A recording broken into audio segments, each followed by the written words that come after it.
በኮሪደር ልማቱ ላይ የሚደርሱ የትራፊክ አደጋዎች ቅጣታቸው ከፍ ብሏል። ቦሎ እዚህ አዲስ አበባ መጥቶ ታድሶ ይላክላቸዋል መኪኖቹ ሳይመጡ። በቸልተኝነት እያለፍናቸው የሚደርሱ አደጋዎች እንደ ሀገር በጣም ትልቅ ውድመት ነው እያስከተሉ ያሉት። አሁን ግን ከተማችን ውስጥ የምናያቸው የደህንነት ቀበቶ በተለይ የህዝብ ትራንስፖርት ላይ እንደ ጋቢ ጣል የሚደረጉ ናቸው። ህዝብ ትራንስፖርት አሽከርካሪ ሾፌር በእጁ 60 ወይ 50 ሰዎች ነፍስ አለ ህይወት አለ። ቶሎ ለመድረስ ህይወትን ማጣትም አለ አይደለ? በአካል መተው የጉዳቱን መጠን መንጃ ፈቃድ የሚያወጡ ሰዎች ትንሽ ኩፍራት ይጭራሉ። ግን እነዛ መኪናዎች ጋራጅ ገብተው በሚወጡበት ጊዜ ተገቢውን ጥገና ተደርጎላቸው ነው ወይ የወጡት? ትክክለኛውንስ ማቴሪያል ተጠቅመዋል ወይ? ማህበረሰቡ ግንዛቤ እንዳገኝ ከማድረግ አንፃር የአመለካከት ለውጥ ለማምጣት የግንዛቤ ማስጨበጥ ስራ መሰራት አለበት። እኛ በፍጥነት ላይ እንደነበር መኪናው መቆሙን አላወቅንም። ሄደን መኪናው ላይ ወጣንበት። አጋጣሚ ጋቢና ነበር። ጤና ይስጥልን ተመልካቾች፣ የፋና ፖድካስት ወቅታዊ ዝግጅታችን ነው። ባለፉት ጥቂት ወራት የተለያዩ የትራፊክ አደጋዎች ተደጋጋሚ የትራፊክ አደጋዎች ሲደርሱ ቆይተዋል። የትራፊክ አደጋዎች መንስኤ፣ መፍትሄና ተያያዥ ርዕሰ ጉዳዮችን እያነሳን በዛሬው ወቅታዊ ዝግጅታችን ቆይታ የምናደርግ ይሆናል። አብራችሁ እንድትቆዩ የአክብሮት ግብዣችን ነው። ቴዎድሮስና በጸሎት እንደሚታወቀው የትራፊክ አደጋ የብዙዎችን በር ያንኳኳ፣ እናት አባቶችን ያለ ጧሪ ያስቀረ፣ ህፃናትን ያለ አሳዳጊ የሚያስቀር፣ የብዙዎችን ህልም የሚያደናቅፍ መሆኑ ይታወቃል። ባለፉት ጥቂት ወራት ደግሞ በሀገራችን የተለያዩ አካባቢዎች ተደጋጋሚ የትራፊክ አደጋዎች ሲደርሱ ቆይተዋል። እጅግ አሳዛኝ የሆኑ ዜናዎችን ስንሰማ ነበር። ለአብነት ለማንሳት ያክል ሲዳማ ክልል ውስጥ 71 ሰዎች የሞቱበት ትራፊክ አደጋ መከሰቱ ይታወሳል። ምስራቅ ወለጋ 40፣ ወላይታ ሶዶ 28፣ እንዲሁም በዚሁ በወላይታ አካባቢ 15 ሰዎች እና ሻሸመኔ አካባቢ የነበረውን ተከስቶ የነበረውን አደጋ የምናስታውሰው ነው። እጅግ ልብ ሰባሪ አሳዛኝ የሆኑ ክስተቶች ናቸው። የትራፊክ አደጋ እንግዲህ ከሰብአዊነት ኪሳራ በተጨማሪ ማህበራዊና ኢኮኖሚያዊ ችግሩም እጅግ የገዘፈ ነው። ቴዳ ከዚህ አንጻር መልካም። እንግዲህ የትራፊክ አደጋ እየባሰበት የመጣ ይመስላል። በዚህ ባለፉት 4 ወራት ብቻ በአንድ ጊዜ በጣም በርካታ ሰዎች የሞቱበት የሲዳማውን እናስታውሳለን። ከዛ በኋላ ትምህርት መማሪያ ይመስላል ይሆናል ብለን ብናስብም እየባሰበት የመጣ ይመስላል። ምክንያቱም ከዛ በኋላ በተደጋጋሚ በአንድ ጊዜ ብዙ ሰዎች የሞቱበት አደጋዎች ተከስተዋል። ከዚህ ጋር በተያያዘ ሰብአዊ፣ ኢኮኖሚያዊና ማህበራዊ ጉዳቶቹ የከፉ ናቸው ማለት ነው እና በዚህ ረገድ የማህበራዊ ኢኮኖሚያዊና ሰብአዊ ጉዳቶቹን ማየት ይገባናል ብዬ አስባለሁ። ምክንያቱም ጉዳቱን መጠን ካወቅን ለምንወስደውም እርምጃ ኮሚትመንታችንም ወይም ደግሞ ቁርጠኝነታችንም አደጋውን ክብደትና ስፋት አይተን ስለሚሆን ነው። ሰብአዊ ጉዳቶቹን በተመለከተ ስናይ እንግዲህ የሰው ህይወት በቀላል በአንድ ጊዜ 71 ሰው 40 ሰው የሚሞትበት አደጋ በመሆኑ ሰብአዊ ኪሳራው መኪና ውስጥ ያሉትን ሰዎች ብቻ ብናይ ሾፌሩና ተሳፋሪዎች፣ ሾፌርና ቤተሰብ ጉዳት ይደርስባቸዋል። የሞት ከባድና ቀላል የአካል ጉዳት ይደርሳል። እንግዲህ የሞትን ቁጥር ስናይ በ2016 ኢትዮጵያ ዘመን አቆጣጠር 3111 ሰዎች በመኪና አደጋ ትራፊክ አደጋ ሞተዋል። እንግዲህ ይሄን ቁጥር የምናየው የሞቱትን ሰዎች ነው። ከዛ ውጪ ከባድ ጉዳት የደረሰባቸው ሰዎች ይኖራሉ። በቋሚነት አካላዊ ጉዳት ደርሶባቸው የዕለት ተግባራቸውን እንዳያከናውኑ እክል የገጠማቸው፣ እቤት የዋሉ፣ ስራቸውን ያቋረጡ፣ ስነ ልቦናዊና ማህበራዊ ቀውስ ውስጥ የገቡ ብዙ ሰዎች አሉ ማለት ነው። እንግዲህ የሞቱትን ሰዎች አይተን ዝም አንል። ከነሱ ጀርባ ያሉ ሰዎች አሉ። ለምሳሌ አንድ ሰው የ3 ቤተሰብ የ4 ቤተሰብ አስተዳዳሪ ሊሆን ይችላል። የሞተ ያ ሰው በአደጋው ምክንያት በመሞቱ 3 እና 4 ሰዎች ህይወት ድጋፍ የሚያደርግ ሰው አጥተዋል ማለት ነው። ያ ቀስ ብሎ ማህበራዊ ኢኮኖሚያዊና ስነልቦናዊ ጫና አለው ማለት ነው። በአካል ጉዳትም ቢሆን ከባድ አካል ጉዳት ደረሰበት ማለት ጥገኛ ይሆናል። አምራች የነበረው ነጋዴ የነበረው ባለሙያ የሆነ ሰው በአካል ጉዳት ምክንያት ከስራው ይስተጓጎላል ማለት ነው። እነኚህ ነገሮች እንደዚሁ በትንሽ ነገር የሚታዩ አይደሉም። አሁን 71 ሰው ሞተ ማለት ከ71 ሰዎች ጀርባ ብዙ ቤተሰቦች፣ ወላጆች፣ ሚስቶች፣ ልጆች አሉ። እነኚህ ሁላ ነው የሚጎዱት ማለት ነው። ይሄንን ማየት ይገባናል በጥልቀት ብዬ አስባለሁ። ሰብአዊ ጉዳትን ስናነሳ እንደ ሀገር አንድ ቤተሰብ ነው አይደለ? ሀገር ከቤተሰብ ነው የምነሳው። ስለ ሀገር ባወራን ቁጥር አንድ ቤተሰብ ሀገር የመመስረቻ ትንሹ እንትን ነው። ስለዚህ አንድ ቤተሰብ ላይ የሚደርስ ጉዳት እንደ ሀገር ትልቅ ጉዳት ሊያስከትል ይችላል እንዳነሳኸው ቴዲ። ከዛ ውጭ ግን እንትኖች አደጋዎች በሚፈጠሩ ጊዜ እንደ ሀገር የሚደርሱትን ጉዳት ስንመለከት በጣም ከፍተኛ ነው። ኢኮኖሚካሊ ራሱ ብንመለከት ማለት ነው። ምክንያቱም አንድ መኪና ወይም አንድ ተሽከርካሪ ከውጭ ለማስገባት የሚወጣውን የሚካሄድበትን መንገድ ብዙዎቻችን እናውቃለን። ለምሳሌ አንድ መኪና ከውጭ ለማስገባት የሎጂስቲክስ ጉዳይ ይነሳል። የውጭ ምንዛሬ ከፍተኛ የውጭ ምንዛሬ ፈሰስ ይደረጋል እዛ ላይ። ስለዚህ ያ መኪና ወደ ሀገር ውስጥ ገብቶ ጉዳት ሲደርስበት ምን ያህል ነገር ሉዝ እንደሚደረግ ማሰብ ቀላል ነው።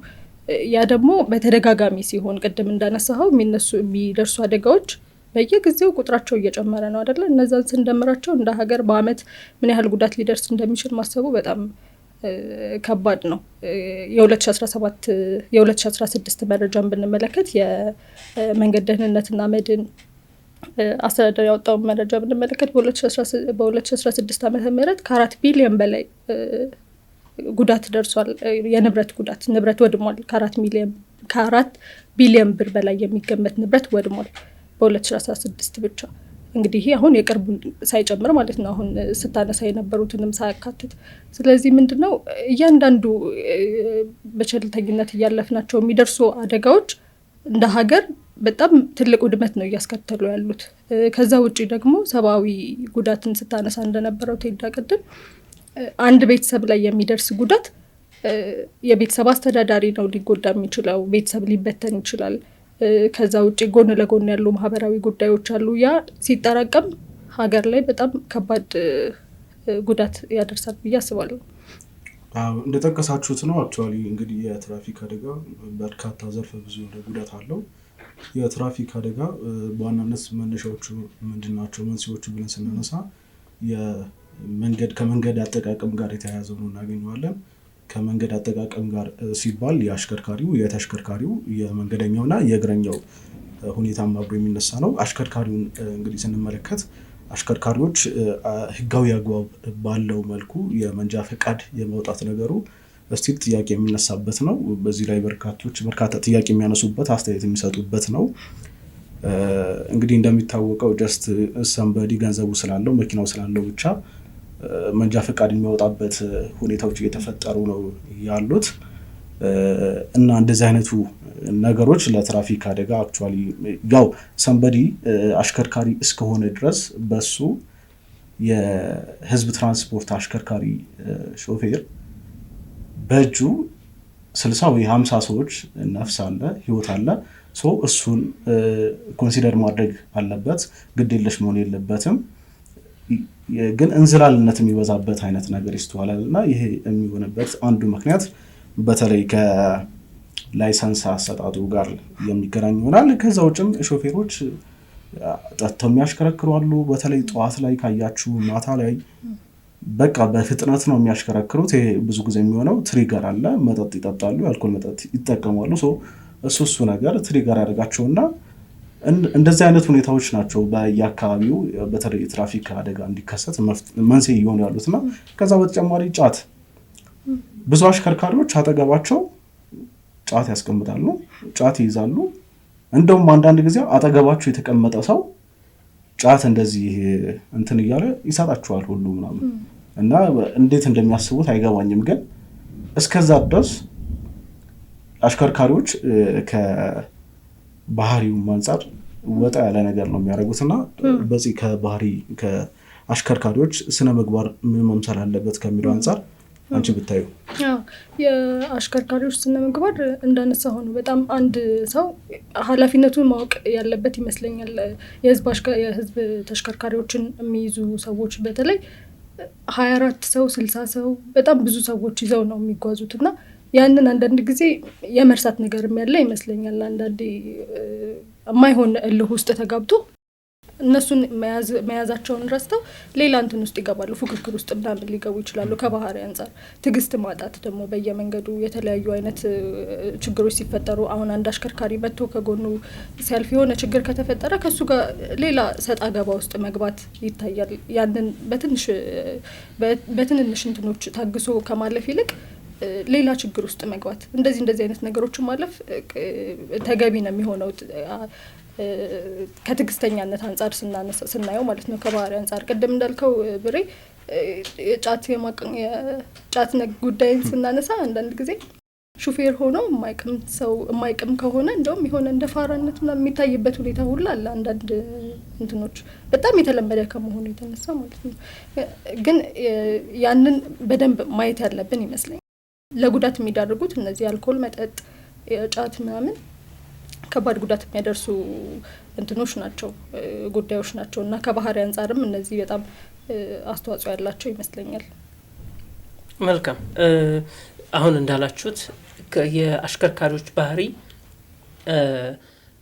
ሊቀይሩ ከሚችሉ ነገሮች አንዱ የመጠጥና የጫት ጉዳይ ተነስቷል። በተለይ ደግሞ ክፍለ ሀገር ረጅም ርቀት የሚያሽከረክሩ ሌሊት የሚያሽከረክሩ ሰዎች ለመንቃት ሲባል ጫት ይቅማሉ።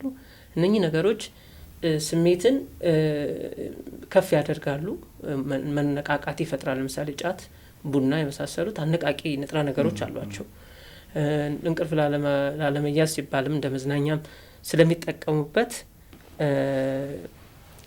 እነኚህን ሰብስታንሶች ይወስዳሉ እና የአሽከርካሪዎች ቅድመ ጥንቃቄ ወይም የጥንቃቄ ችግርም ተደርጎ ሊወሰድ ይችላል በአንድ በኩል። በሌላ በኩል ግን አሽከርካሪዎች ሊከተሏቸው የሚገቡ የቅድመ ጥንቃቄ እርምጃዎች አሉ።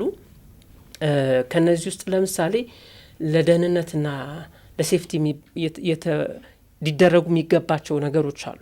ለምሳሌ የደህንነት ቀበቶ ማሰር። የደህንነት ቀበቶ ብዙ ጊዜ ህጉ ከመውጣቱ በፊት እኛ ሀገር በቅርብ ነው ህጉ የወጣው። ህጉ ከመውጣቱ በፊት እንደ ጉራ ይታይ ነበር። እያንዳንዱ ነገር ግን ተጠንቶና በምክንያታዊነት ነው የደህንነት ቀበቶ ስራ ላይ እንዲውል የሚደረገው። የራሱ የሆነ ፊዚክስ አለው። አሁን ግን ከተማችን ውስጥ የምናያቸው የደህንነት ቀበቶ በተለይ የህዝብ ትራንስፖርት ላይ እንደ ጋቢ ጣል የሚደረጉ ናቸው። በፊዚክስ እንዲንሸራተቱ የሚደረጉበት ፍጥነቱ ሲኖር አለ፣ ሂሳብ አለው።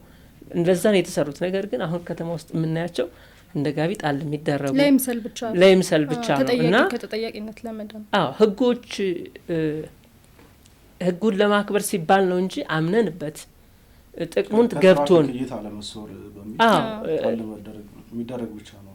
አክቹዋሊ እንዳነሳው ታክሲዎች አካባቢ በተለይ ምን ነገር እሱ ነው። ኢቨን ተሳፋሪዎችም ይተባበራሉ። አንዳንዴ ይገቡና ጣል ያደርጋሉ። ሾፌሩ እንዳይከተል ያዛርጋት ዝም ብለህ ለመሳርጋት ይላል። እንደሱ ነገር አለ። ልክ ነው። አንዱ እሱ ነው። የደህንነት ቀበቶ በጣም አስፈላጊ ነገር ነው። ሌሎች መኪኖቹ ላይ የጥንቃቄ የሚረዱ ከአደጋ የሚጠብቁ ቅድመ ማስጠንቀቂያ ወይም ደግሞ ልንተገብራቸው የሚገቡ ደንቦች አሉ። ለምሳሌ መኪናችሁን አሁን ክረምት እየገባ ነው፣ እንደምታዩት ትናንት ጀምሮ ዝናብ እየጣለ ነው። የተስተዋሉ ትናንትና በሄድንበት መኪና ያየሁት ነገር ምንድን ነው? የዝናብ መጥረጊያው በአግባቡ አይሰራም። እየተቸገርን እንሄድ ነው። አሁን እንደዚህ አይነት ነገር ዝናብ ሊጥል ይችላል ተብሎ ተዘጋጅቶ በትክክል የሚሰራ የዝናብ መጥረጊያ መኖር አለበት። የስቶፕ ላይት መኖር አለበት። ለምሳሌ ይሄ ከመኪና ምርመራ እና የቦሎ ማሳደስ ጋር የተያያዘ ነው። መኪኖች ይህን ነገር ማሟላት አለበት። ከመብራት ጋራ በተያያዘ አንድ ገጠመኛለኝ። የዛሬ 3-4 ዓመት አካባቢ ከሻሸመኔ ወደ አዲስ አበባ እየመጣን ነው። 11 ሰዓት አካባቢ ይመስለኛል። የተሳፈርንበት የህዝብ የሚያጓጉዝ ተሽከርካሪ ነው እና በፍጥነት እየሄድን ያለ ነው። ከፊታችን አይሱዙ አለ፣ ጭነት ጭኗል፣ እየሄደ ነው እና የአይሱዙ የፍሬን መብራት አይሰራም። ፍሬን ሲይዝ የሚበራው ማለት ነው። ከኋላ ያለው መኪና የሚያየው መቆሙን፣ ፍሬን ሲያዝ የሚበራው መብራት ነው። ስለማይሰራ እኛ በፍጥነት ላይ እንደነበር መኪናው መቆሙን አላወቅንም። ሄደን መኪናው ላይ ወጣንበት። በአጋጣሚ ጋቢና ነበርኩ። የመኪናችን የፊት መስተዋት ተሰበረ፣ ራዲያተር ፈሰሰ፣ ብዙ ችግር ተፈጠረ። እኛ እድለኞች ነው፣ ሰው ላይ ጉዳት አልደረሰም። እንዲህ አይነት ነገሮች ቀላል ይመስላሉ። ሌላው መኪና እያሽከረከሩ ስልክ የሚጠቀሙ ሰዎች አሉ። ህግ ወጥቷል። እኛ በነገራችን የስልጣኔ አንዱ መገለጫ ህግ ማክበር ነው። ፖሊስ ቢኖርም ባይኖርም፣ ትራፊክ ቢኖርም ባይኖርም ህግ ማክበር የአንድ የስልጣኔ ምልክት ነው። የስርዓት አደጋ መቀነሻ አንድ ልንተገብረው የሚገባ ግዴታችን ነው። ስልክ ይዞ ማሽከርከር የተከለከለበት ምክንያት በዓለም ላይ ተሞክሮ የአደጋ መንስኤ መሆኑ እርግጥ ስለሆነ ነው። ምክንያቱም ሀሳብን ይሰርቃል። ከፊት ያለን መኪና አናይም፣ ከጎን ያለን መኪና አናይም። ችግር ነው። መኪኖቻችን በዙሪያ ያለውን ሰው ለመቆጣጠር ለመከታተል ስለሚያስቸግር ስልክ ይዘው ቴክስት እያደረጉ ቪዲዮ እያዩ አሁን የመጡት ዘመናዊ መኪኖች ደግሞ ዳሽቦርዳቸው ላይ ትልልቅ ስክሪን አላቸው። ዩቲዩብ ከፍተው ቲክቶክ ከፍተው እያዩ የሚሄዱበት ሁኔታ ነው። ይሄ በጣም አስጊ ነው። ስልክም እያናገሩ መሄድ ቅድም እንዳልኩት ለ2 ሰከንድ ዳር ወጥቶ ለ2 ደቂቃ ዳር ወጥቶ አቁሞ ደውሎ ማውራት ሲቻል ለ2 ደቂቃ ትዕግስት በሚል አደጋ ይፈጠራል። የሰው ህይወት ያልፋል። ትንሽ እኮ ነገሮች ናቸው በዝርዝር ብናየው ማለት ነው። እና ይሄ ያሳስባል። በሌላ በኩል ከዚህ ጋር ከቅድመ ጥንቃቄ ጋር በተያያዘ በተለይ እዚህ ከተማችን ውስጥ የምንገነዘባቸው አንዳንድ ነገሮች አሉ። ልጆቻቸውን ወደ ትምህርት ቤት የሚያደርሱ ሰዎች ለልጆች መቀመጫ ተብሎ ኋላ የሚቀመጥ የተለየ እንትን አለ። ከአደጋ መጠበቂያ መቀመጫ አለ። ከፍ ያለ እድሜ ከሆነ ሲት ቤልት አስረው እንዲቀመጡ ይደረጋል። ነገር ግን ብዙ አይታችሁ ከሆነ ወይም ታዘባችሁ ከሆነ ልጆች በፓሴንጀሩና በሹፌሩ መካከል ቆሙ የሚሄዱበት አጋጣሚ በተደጋጋሚ ተገንዝቤያለሁ። ይህ ማለት ከፊታቸው የሆነ ነገር አደጋ ቢፈጠር ፍሬን በሚይዙበት ሰዓት ልጆች ጋቢና መስታወቱ ላይ ነው የሚጋጩት፣ ይወረወራሉ። ቀላል ነገር አይደለም። ሲት ቤልት የሚያስፈልገው እኮ መኪና ቢገለበጥ እንኳ ሰዎቹ ሲት ቤልቱ ላይ እንዳሉ አይጋጩም፣ አደጋው አይደርስባቸውም፣ ቢያንስ ይቀንስላቸዋል አደጋው በሚል ነው። እኛ ግን በዚህ ዙሪያ ዘመናዊ መኪና ይዘን ግን ከአደጋ መጠበቂያ ቅድመ ጥንቃቄ እርምጃዎችን በመውሰድ በኩል ዳተኝነት ይታይብናል። ይሄ በጣም አሳሳቢ ነገር ነው።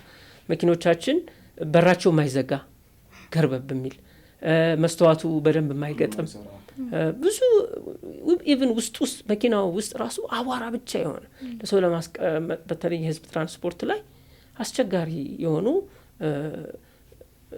ሁኔታዎች ወይም ደግሞ የመኪኖች ይዞታ እናያለና እነኚህ ሁሉ ከትራፊክ አደጋ ጋር የተያያዙ ናቸው።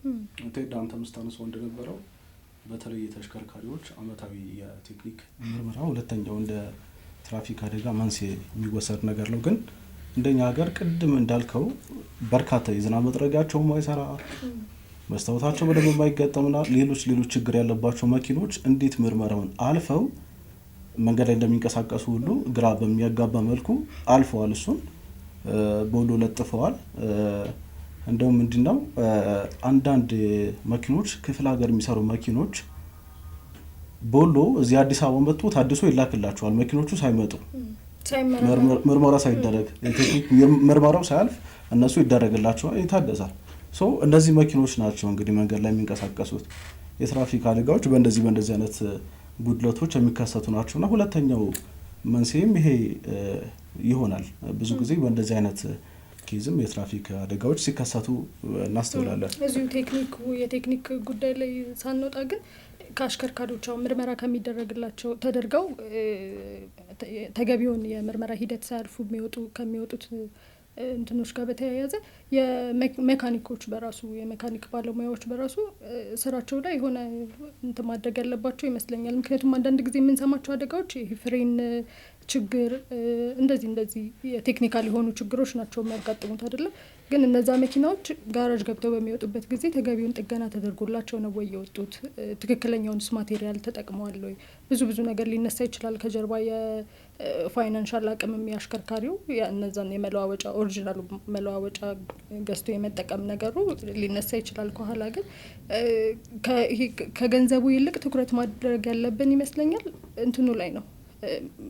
ያ ነገር ካለፈ በኋላ የሚያደርሰው ጉዳት ላይ ለምሳሌ በዛ ችግር ፍሬን በጥሶ የሆነ አደጋ ቢፈጠር የምን ያህል ሰው ህይወት ሊጠፋ እንደሚችል ማሰብ ያለብን ይመስለኛል። ከዛ ያንን በማሰብ ቀድመን መጠንቀቅ ያለብን ይመስለኛል። ግን ከዚህ ጋር በተያያዘ መካኒኮች ሙያዊ አስተያየት ሊሰጡ ይችላሉ እንጂ ባለመኪና ባለቤቶች ወይም ድርጅቶችን ማስገደድ አይችሉም።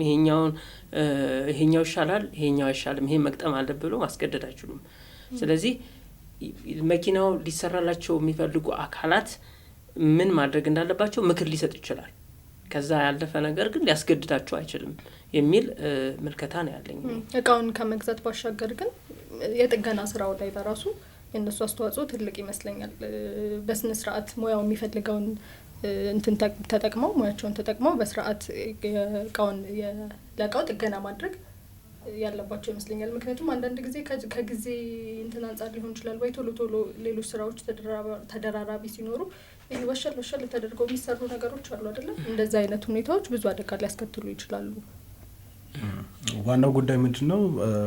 ሁሉም ሰው የሚጠበቅበትን ማድረግ አለበት። የትራፊክ አደጋ ከዛ የሚያስከትለው ውጤት እንደሚታወቀው ነው።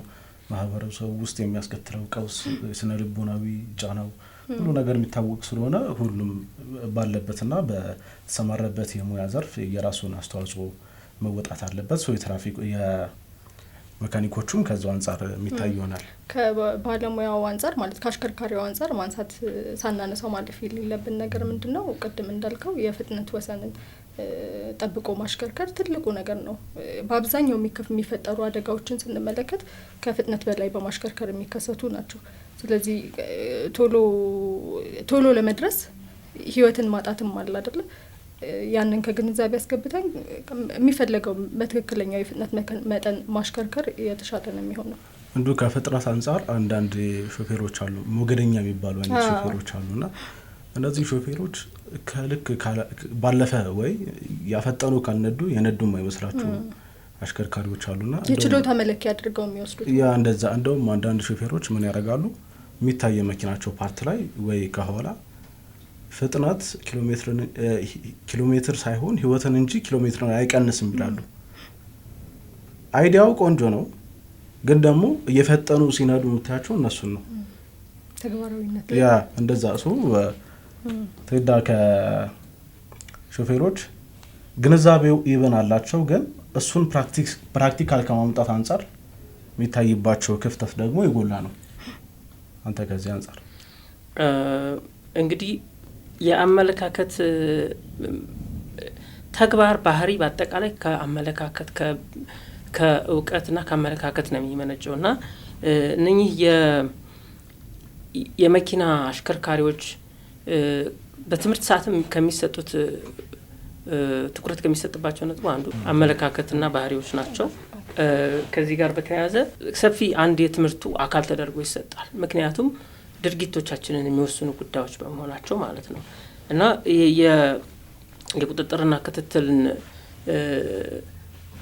ስራ ውጤታማ የሚያደርገው የአሽከርካሪዎች ባህሪ፣ የአሽከርካሪዎች ስነ ምግባር፣ የአሽከርካሪዎች ተግባራቶች ናቸው።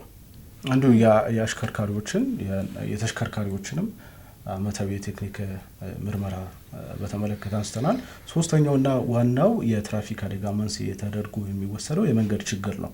መንገዶች በተለይ ከከተማ ወጣ ስትል አይታቸው ከሆነ የተሰባበሩ የተበላሹ መንገዶች ናቸው በስፋት ያሉትና ሾፌሮች እነዚህን መንገዶች በጥንቃቄ ከማለፍ አንጻር በተለይ አንዳንድ ደግሞ ቶፖግራፊዎች አሉ፣ ጠመዝማዛ መንገዶች፣ ጠባብ መንገዶች፣ አስቸጋሪ የሆኑ አካባቢዎች አሉና ሾፌሮች እነዚህ የትም ጉዞ ሲያደርጉ ቀድመው ስለነዚህ መረጃዎች ቢኖራቸው በእርግጥ አሁን እንደኛ ሀገር እጅግ በጣም ጥሩ ስራ የሚሰሩ ለሀገራቸውም ለሕዝባቸውም የሚጠበቅባቸውን የሚያደርጉ አሽከርካሪዎች እንዳሉ ይታወቃል። በአንጻሩ ደግሞ አንዳንድ ሞገደኛ የሆኑ አሽከርካሪዎች አሉ። ያለምንም መረጃ ያለምንም በስሜት ብቻ የሚነዱ በስሜት ብቻ የሚያሽከረክሩ አሉ። ከመንገድ አንጻር አሁን ያልኩን እሱን አዌር ቢሆኑ ቀድሞ መረጃው ቢኖራቸው እየተሻለ ይሆናል። ይሄም አንዱ የትራፊክ አደጋ መንስኤ ስለሆነ ያነሳሁት። እውነት ነው። በሌላ በኩል ደግሞ መንገዶቻችን በዚህ ደረጃ ሆነው ችግር ኖሮባቸው ምናሽከረክራቸው መኪናዎችም እኮ አሮጌዎች ናቸው በብዛት አይደለ? መንገዶቹም መመረጥ አለባቸው። መንገድ አጠቃቀማችን የመንገዱ በራሱ ልማቱና ዝርጋታው መጠኑ እንዳለ ሆኖ ሌላ ጉዳይ ሆኖ የመኪኖቻችን እድሜ ራሱ ከ1940 ጀምሮ የተመረቱ መኪኖች መንገድ ላይ አሉ። እነኚህ መኪኖች ባሉበት የመንገድ አጠቃቀማችን በራሱ የመንገዶቹ ሁኔታ ተፈጥሯቸው የመልክዓ ምድሩ ኢትዮጵያ 70% የሚሆነው ተራራማ አካባቢ ነው። መንገዶቹም በዚህ አካባቢ የተዘረጉ ናቸው ብዙዎቹና ለአንድም ለአደጋ ምክንያት ይሆናሉ። እንዳልከው ነው። አሁን እነዚህ መኪኖች ረጅም ዓመት ያገለገሉ ናቸው።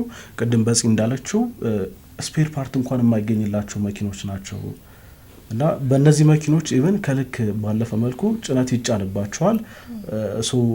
እነሱ መኪኖች ደግሞ በጣም ከልክ ባለፈ ከመጠን በላይ ጭነው በሚንቀሳቀሱበት ወቅት መንገዶች ይበላሻሉ።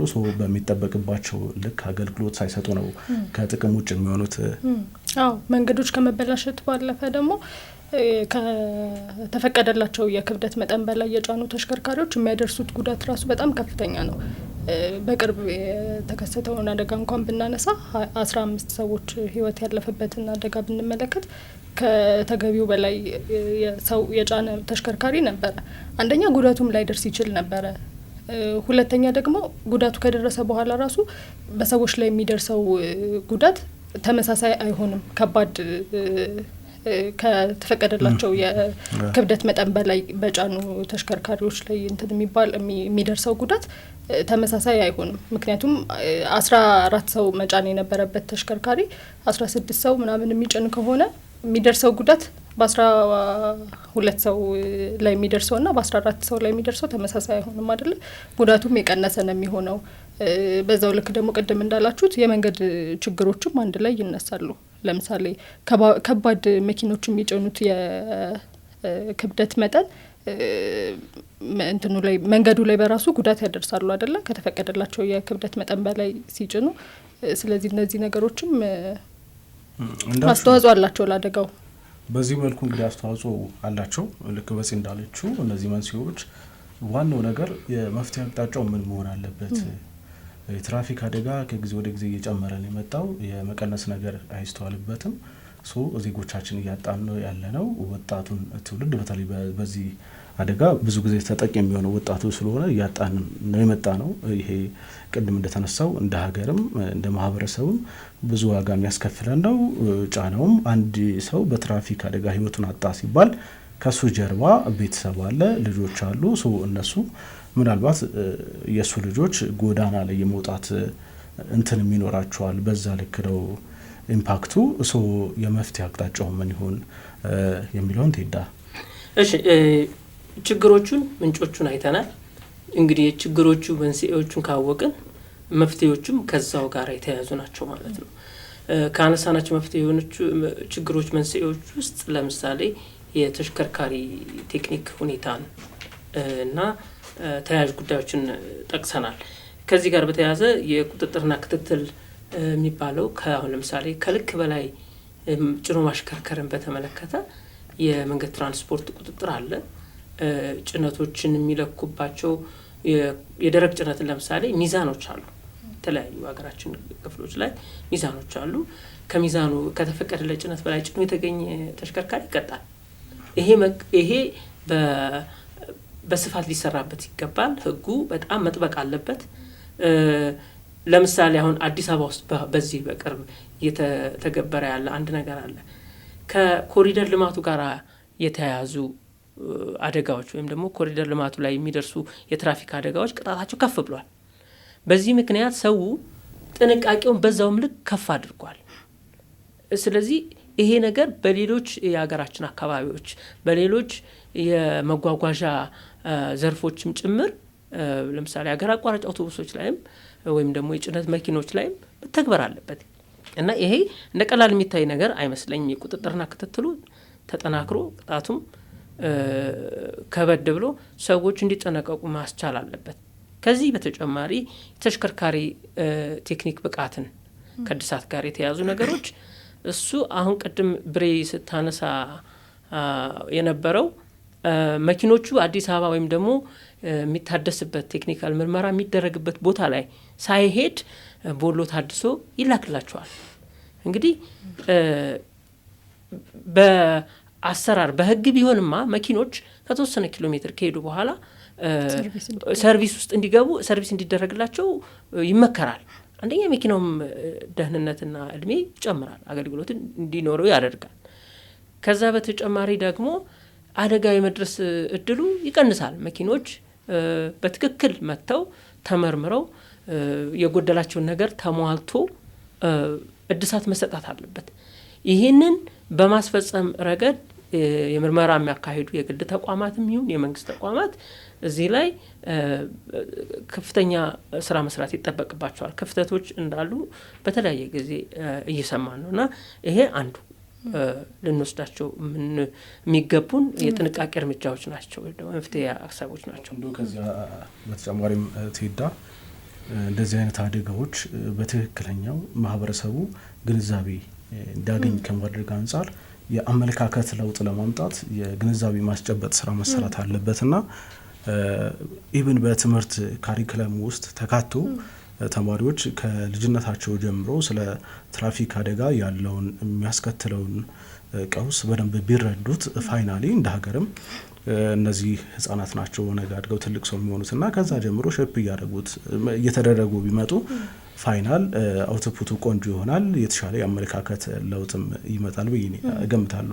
ግንዛቤ በማስጨበጡ ዙሪያ በመደበኛው ትምህርት ላይ ከማካተት ባለፈ መደበኛ ባልሆኑ መንገዶች ለምሳሌ ከሚኒ ሚዲያዎች ጀምሮ ግንዛቤ በመፍጠር ልጆች ላይ መሰራት ያለበት ይመስለኛል። ይሰራል። በእርግጥ አሁን ብዙ ጊዜ መንገድ ላይ ስናይም ትንንሽ ልጆች ዩኒፎርም የትራፊክ ልብስ ዩኒፎርም ለብሰው የትራፊክ ባለሙያን ድጋፍ ሲሰጡ እንመለከታለን። እንዲህ አይነት ነገሮች በደንብ ተጠናክረው መቀጠል ያለባቸው ይመስለኛል። ከተማ ላይ ብቻ ሳይሆን በተለያዩ የሀገሪቱ ክፍል ግንዛቤ መፍጠር በህጻናት ላይ እንዳልኩት ከትንንሽ ጀምሮ በመደበኛው ትምህርት ብቻ ሳይሆን ኢመደበኛ በሆነ መንገድም ህጻናት ግንዛቤው እንዲኖራቸው ማድረግ ልጆች። ከዛ ውጪ ትልልቅ ሰዎች ራሱ አሁን ብዙ ጊዜ እንደውም ምንድነው እግረኞች ለእግረኞች የሚሰጥ የግንዛቤ ማስጨበጫ እንትኖች ብዙ ጊዜ አንመለከትም። አሽከርካሪው በትምህርት ቤት ሲማር የትራፊክ ምልክቶችን በደንብ ይማራል፣ የሚያውቅበት ሲጠቀምም የሚረዳበት ሁኔታ ይኖራል። ግን እግረኛ አብዛኛው ሰው ግን የመንገድ ዳር ምልክቶችን የማወቅ እድሉ አናሳ ነው። ያው ኢንፎርማሊ የምናውቅባቸው መንገዶች ይኖራሉ፣ ግን በዚህ ዙሪያ ራሱ ግንዛቤ መሰጠት ያለበት ይመስለኛል። በደንብ የመሻገሪያ መንገዶችን፣ መብራቶችን እንደዚህ ያሉ ጉዳዮችን እነዚህ ጉዳዮች ላይ በደንብ ግንዛቤ መሰጠት ያለበት ይመስለኛል። ልክ ነሽ። ከዚህ አንጻር እንደውም በሃይማኖት ተቋማት አካባቢ እንደዚህ አይነት የግንዛቤ ማስጨበጥ ስራዎች ቢሰጡ በጣም የተሻለ ይሆናል። በእርግጥ አንዳንድ ሙከራዎች ነበሩ እንደ ሀገርም አንዳንድ የትራፊክ አደጋዎችን ለማስቆም ወይ ለመቀነስ በሚል ዘመቻዎችም ሲደረጉ የነበረበት ወቅት አለ እና በሃይማኖት ተቋማት ጭምር እግረኛውን የምታገኝበትን ሶሳይቲውን የምታገኝበትን ሰብሰብ ብሎ የምታገኝበትን አካባቢዎች ሁሉ መጠቀም ጥሩ ነው። ሚዲያዎችንም መጠቀም ይቻላል። ሚዲያዎችን መጠቀም አሁን የሬዲዮ ፕሮግራሞች አሉ፣ ብዙ ጊዜ የአውቶሞቲቭ ፕሮግራሞች የምንሰማቸው እዛ ላይ በርካታ ሰዎች እውቀት የሚያገኙበት ይመስለኛል። በተለይ የታክሲ ተሽከርካሪዎች፣ የህዝብ ትራንስፖርት አገልግሎት የሚሰጡ ተሽከርካሪዎች እንደዚህ አይነት ፕሮግራሞችን ይከታተላሉ። በዚህ ብዙ ግንዛቤ ማስጨበጫ መልእክቶችን ማስተላለፍ ይቻላል። እስካሁን የነበራቸው ሚና እንዳለ ሆኖ ከዚህ በተጨማሪ ደግሞ በደንብ ማህበረሰቡን የማንቃት ግንዛቤ ማስጨበጥ ስራ ኃላፊነት ያለባቸው ይመስለኛል። ከዛ ውጪ ደግሞ በመንጃ ፍቃድ አሰጣጥ ላይ በተመለከተ ከሰሞኑ እንደውም ትራንስፖርትና ሎጂስቲክስ ሚኒስቴር ያወጣው መረጃ አለ። የምዘናን በሚመለከት የአሽከርካሪዎችን ምዘና አሽከርካሪዎችን ለመመዘን ሂደት ላይ እንደሆነ ይፋ ያደረገው መረጃ አለና ይሄም አሽከርካሪዎችን የሚያነቃ ይመስለኛል። በተለይ ሰሞኑን ከሚከሰቱ የመኪና አደጋዎች ጋር በተገናኘ አሽከርካሪዎች በደንብ ጥንቃቄ ማድረግ እንዳለባቸው፣ ሙያው ላይ የብቃት አቅማቸውን በደንብ ማረጋገጥ እንዳለባቸው ሊያስገነዝብ የሚችል ሁኔታ ነው። እንትን እንዳልሽው ጀስት በተለይ መንጃ ፈቃድ ላይ ስንመለከት የመንጃ ፈቃድ ሰጪ ተቋማት እዚህም እዛም እጅግ በርካታ ናቸው። ግን ደግሞ በጥራት ህጉን በተከተለ መንገድ ይሰራሉ የሚል ግምት የለም። ብዙ እየሆነ ያለው እንደዛ ነው። ሰንበዲ መኪና ስላለው ብቻ ገንዘብ ስላለው ብቻ የንድፈ ሀሳቡን ሳይማር ኢቨን ጀስት መስክ 1-2 ቀን ይወጣል። ከዛ በኋላ መንጃ ፈቃድ ይዞ አደባባይ ላይ የሚወጣበት ሲቹዌሽን ነው የሚስተዋለውና እነዚህም ተቋማት ህጋዊ አሰራሩን ተከትለው ጀስት እነሱ የሚሰጡት መንጃ ፈቃድ የብዙ ሰዎች ህይወት እዛ ላይ እንዳለ እሱን ኮንሲደር አድርገው መስራት ይኖርባቸዋል የሚል ነው ግምት ያለኝ። አንድ ከመንጃ ፈቃድ አሰጣጥ ጋራ አንድ የጥቁር አንበሳ የአጥንት ስፔሻሊስት የሆኑ ዶክተር ብሩክ ላጲሶ ካልተሳሳትኩ ይመስለኛል ስማቸው፣ አንድ ከዚህ ከመኪና አደጋ ጋር በተያያዘ የሰጡት አስተያየት ሁሌም ይገርመኛልና በማሰልጠኛ በመንጃ ፈቃድ ትምህርት በሚሰጥባቸው ቦታዎች ሁላ ቢተገበር ጥሩ ይሆናል ብዬ ማስበው ነው። ይሄ ምን አሉ መሰላችሁ? መንጃ ፈቃድ የሚያወጡ ሰዎች ጥቁር አንበሳ ሆስፒታል መጥተው በመኪና አደጋ ጉዳት የደረሰባቸውን ሰዎች ለአንድ ሳምንት ያክል ማየት አንድ የትምህርቱ አካል ቢሆን ጥሩ ነው። የጉዳቱን ጥልቀትና ክብደት ሊያዩትና ወደ ራሳቸው ጉዳዩን ሪሌት ሊያደርጉት ደግሞ ሊያገናኙት ይችላሉ። ምክንያቱም አደጋው ከባድ ነው።